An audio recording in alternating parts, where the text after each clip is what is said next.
کہ خواجہ محبوب الہی رحمت اللہ تعالی چشتیہ سلسلے کے تیسرے یا چوتھے نمبر کے بزرگ ہیں، بہت بڑا مقام ہے آپ کا، دہلی میں ان کا مزار ہے۔ ایک مرتبہ آپ درس دے رہے تھے، سامنے کتا آ جاتا ہے، جب وہ کتا بیٹھتا ہے آپ بھی بیٹھ جاتے ہیں، جب وہ کھڑا ہوتا ہے آپ بھی کھڑے ہو جاتے ہیں۔ لوگوں نے پوچھا حضرت ایسا کیوں کرتے ہیں؟ ایک کتے کے لیے جب وہ بیٹھتا ہے آپ بھی بیٹھ جاتے ہیں، وہ کھڑا ہوتا ہے آپ بھی کھڑے ہو جاتے ہیں۔ تو فرمایا یہ کتا میرے پیر کی گلی کے کتے کے جیسا دکھنے والا ہے، تو اس کے ادب میں جب یہ بیٹھتا ہے میں بھی بیٹھ جاتا ہوں، جب یہ کھڑا ہوتا ہے میں بھی کھڑا ہو جاتا ہوں۔ حضرات محترم، کتے کی کوئی حیثیت نہیں ہوتی، بلکہ حدیث پاک میں آیا کتا جس مکان میں آ جائے وہاں پر رحمت کے فرشتے نہیں آتے، لیکن در حقیقت یہ اپنے پیر سے محبت کا اظہار ہے۔ حضرت مجنوں رحمت اللہ علیہ ایک مرتبہ کتے کو چوم رہے تھے، اعلیٰ حضرت نے لکھا ہے مصنف شریف کے حوالے سے، کتے کو چوم رہے تھے، کسی نے کہا ارے یہ کیا کرتے ہیں، کتا ناپاک ہوتا ہے، نجیس ہوتا ہے، یہ ہوتا ہے، وہ ہوتا ہے۔ تو حضرت مجنوں نے کہا دیکھتے نہیں لیلا کی گلی کا۔ تو ہمارے علماء اور ہمارے سادات جو ہمیں عزت دیتے ہیں تو وہ در حقیقت ہماری ذات کی وجہ سے نہیں دیتے، وہ اپنے امام سے محبت کا اظہار کرتے ہیں کہ ہم سنیوں کے جو امام کے لیے ہمارے دلوں میں محبت ہے تو وہ ہم جیسوں کو عزت دے کر کے اسی محبت کا اظہار کرتے ہیں۔ ورنہ تو ہمارے امام نے کہا تیری نسل پاک میں ہے بچہ بچہ نور کا، تو ہے عین نور تیرا سب گھرانہ۔ حضرت سید چاند میاں صاحب قبلہ مدد اللہ العالی، ان کو جب میں دیکھتا ہوں تو یہ بات میں ڈنکے کی چوٹ پر کہتا ہوں کہ جس طرح سے سرکار اعلیٰ حضرت نے سیدوں کو پیار کیا، ان کو بڑی محبت اور عزت دی، اسی طرح سے سیدوں نے بھی اعلیٰ حضرت سے ٹوٹ کر کے محبت۔ فتاوی رضویہ میں ایک رسالہ ہے جو کفن پر دعا کے لکھنے کے تعلق سے ہے، تو سائل اس میں ایک سید صاحب ہے، اعلیٰ حضرت نے ان کے متعلق لکھا ہے، ان سید صاحب سے ان کے لیے یہ وصیت کی ہے کہ سید صاحب اگر آپ میرا جنازہ پائیں، یعنی آپ کی زندگی میں اگر میرا انتقال ہو جائے اور آپ میرا جنازہ پائیں تو میری گزارش ہے کہ آپ ہی میری نماز جنازہ پڑھائیں۔ ایک سید صاحب کے لیے اعلیٰ حضرت نے یہ وصیت کی ہے، فتاوی رضویہ میں موجود ہے۔ اسی طرح سے ایک سید صاحب اعلیٰ حضرت کی محبت میں یہ کہا کرتے کہ یوں تو ہر کسی کو اپنی زندگی پیاری ہوتی ہے، کوئی جلدی مرنا نہیں چاہتا، لیکن میں خدا سے دعا کرتا ہوں کہ مولا تبارک و تعالی مجھے اعلیٰ حضرت کی زندگی میں موت عطا فرما دے تاکہ اعلیٰ حضرت میری نماز جنازہ پڑھائے، کیونکہ مجھے امید ہے کہ اعلیٰ حضرت میری نماز جنازہ پڑھائیں گے تو اللہ تعالیٰ میری مغفرت فرما دے گا۔ حضرات محترم، بہت ہی پرمغز بیان ہمارے حضرت علامہ مولانا ایوب مظہر صاحب قبلہ مدد اللہ العالی آپ لوگوں کے سامنے پیش کر رہے تھے۔ اب مزید تقریر کی حاجت نہیں ہے اور مجھے تقریر کرنا بھی نہیں آتا، لیکن میں بھی جو ہوں خالی ہاتھ یہاں سے لوٹوں گا نہیں۔ غوث پاک کی مجلس ہے، ان کے نام سے جو ہے اس مجلس کو سجایا گیا، تو میں بھی جو ہے برکتیں حاصل کر کے یہاں سے لوٹوں گا۔ اعلیٰ حضرت امام عشق و محبت لکھتے ہیں حسبی من الخیرات معادته یوم القیامت فی رضا الرحمن دین النبی محمد خیر الورا ثم اعتقادی مذہب النعمان وارادتی وعقیدتی ومحبتی للشیخ عبد القادر جیلانی۔ اعلیٰ حضرت فرماتے ہیں میری کچھ نیکیاں ہیں، کچھ میری خوبیاں ہیں کہ جس کی وجہ سے میں یہ امید رکھتا ہوں کہ قیامت کے دن میرا رب مجھ سے راضی ہو جائے گا۔ وہ خوبیاں وہ نیکیاں کیا ہیں؟ اعلیٰ حضرت رحمت اللہ تعالی رقم دراز ہیں دین النبی محمد خیر الورا، کہ میں نے مخلوق میں سب سے افضل و اعلیٰ ذات محمد رسول اللہ صلی اللہ تعالی علیہ وسلم کے دین کو اپنا لیا ہے، میرا دین دین محمدی ہے۔ ثم اعتقادی مذہب النعمانی، پھر میں اعتقاد رکھتا ہوں، میں مقلد ہوں امام اعظم ابو حنیفہ رضی اللہ تعالیٰ عنہ، تو میرا مذہب مذہب حنفی ہے۔ وَإِرَادَتِي وَعَقِيدَتِي وَمَحَبَّتِي لِلشیخ عبد القادر گیلانی، اور میں عقیدت و محبت رکھتا ہوں اور شرف بیعت رکھتا ہوں، میں مرید ہوں سرکار غوث پاک رضی اللہ تعالیٰ عنہ کا۔ تو میرا دین دین محمدی ہے، میرا مذہب مذہب حنفی ہے، میرا مشرب مشرب قادری ہے۔ تو یہ نسبتیں، یہ برکتیں، یہ خوبیاں کافی ہیں کہ قیامت کے دن میرا رب مجھ سے راضی ہو جائے۔ اعلیٰ حضرت جشن غوث الورا کانفرنس، مسلک اعلیٰ حضرت، خاندان اعلیٰ حضرت، مفتی نوید رضا صاحب قبلہ، ماشاءاللہ۔ تو یہ اعلیٰ حضرت اور دیگر تمام اولیاء کاملین کا، خصوصاً ہندوستان کے ولیوں کا ہم پر ایسا خاص کرم ہے، ان کا صدقہ ہے کہ یہی نسبتیں، یہی خوبیاں آج الحمدللہ ہمیں بھی حاصل ہے کہ ہمارا دین دین محمدی ہے، ہمارا مذہب مذہب حنفی ہے، ہمارا مشرب مشرب قادری ہے۔ تو اللہ سے امید واسق ہے کہ اللہ تعالیٰ قیامت کے دن ہم لوگوں سے بھی راضی ہو جائے۔ سبحان اللہ۔ حضرات محترم، ایک صحابی حضور کی بارگاہ میں حاضر آئے اور عرض کی، یا رسول اللہ صلی اللہ علیہ وسلم قیامت کب قائم ہوگی؟ تو حضور نے فرمایا، تم قیامت کے تعلق سے پوچھتے ہو، بتاؤ اس کے لیے کیا تیاری کر رکھی ہے؟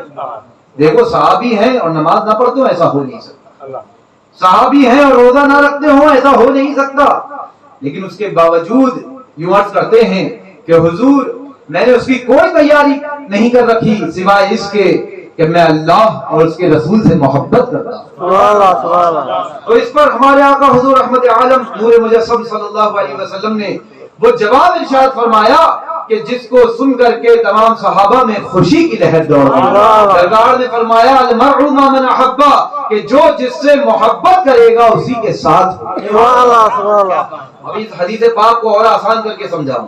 ہماری جماعت کے ایک بہت بڑے عالم دین ہوئے ہیں حضرت علامہ ارشد القادری صاحب علیہ، انہوں نے ایک بڑا ہی پیارا واقعہ لکھا ہے کہ جب اس ملک میں انگریزوں کی حکومت تھی، برٹش کالونی جب یہاں تھی، تو اس زمانے میں ایک برٹش آفیسر تھا، اس کی ایک بیٹی تھی، اس کو قرآن سیکھنے کا شوق ہو گیا اور اس نے اس بات کا اظہار اپنے باپ سے کیا کہ میں مسلمانوں کی مقدس کتاب ہولی بک قرآن کی تعلیم حاصل کرنا چاہتی ہوں، قرآن سیکھنا چاہتی ہوں۔ تو اس کا باپ جو کہ برٹش آفیسر تھا، انگریزوں میں کا افسر تھا، اس نے ایک دیندار مولوی صاحب کا انتخاب کیا کہ وہ روزانہ اس کے گھر آ کر کے اس کی بچی کو قرآن کی تعلیم دے، قرآن پڑھنا سکھائے۔ تو ایک مولوی صاحب روزانہ اس کے مکان پر جاتے اور اس کی بچی کو قرآن کی تعلیم دیتے۔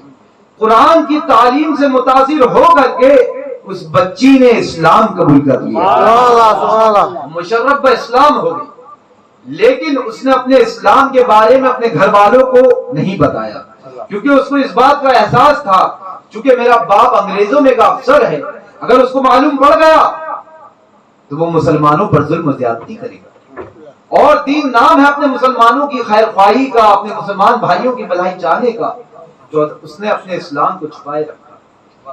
پھر دن گزرتے گئے، ایک وقت وہ بھی آیا کہ وہ ایک مرض میں مبتلا ہو جاتی ہے، کسی مہلک مرض میں مبتلا ہو جاتی ہے، اس کو اس بات کا احساس ہونے لگتا ہے کہ عنقریب میرا اس مرض میں انتقال ہو جائے گا۔ تو اپنے استاد ان مولوی صاحب کو وہ اپنے مکان پر بلاتی ہے اور ان سے کہتی ہے کہ حضرت میں آپ سے ایک وعدہ لینا چاہتی ہوں، چونکہ مجھے ایک مرض لاحق ہو گیا ہے اور مجھے لگتا ہے کہ اس میں میرا انتقال ہو جائے گا، تو آپ سے میں ایک وعدہ لینا چاہتی ہوں کہ میرے مرنے کے بعد، چونکہ میرے گھر والے نصرانی ہیں، تو میرے مرنے کے بعد میرے گھر والے مجھے نصرانیوں کے قبرستان میں دفنا دیں گے، تو آپ سے میں یہ وعدہ لینا چاہتی ہوں کہ جب میرے گھر والے مجھے نصرانیوں کے قبرستان میں دفن کر کے چلے جائیں تو آپ موقع پا کر کے مجھے میری قبر سے نکال کر کے مسلمانوں کے قبرستان میں منتقل کر دیجیے۔ تو چند دن گزرتے ہیں، ایسا ہی ہوتا ہے، وہ انگریز مسلمان لڑکی کا اس مرض میں انتقال ہو جاتا اور اس کے گھر والے اس کو نصرانی کے قبرستان میں دفن بھی کر دیتے۔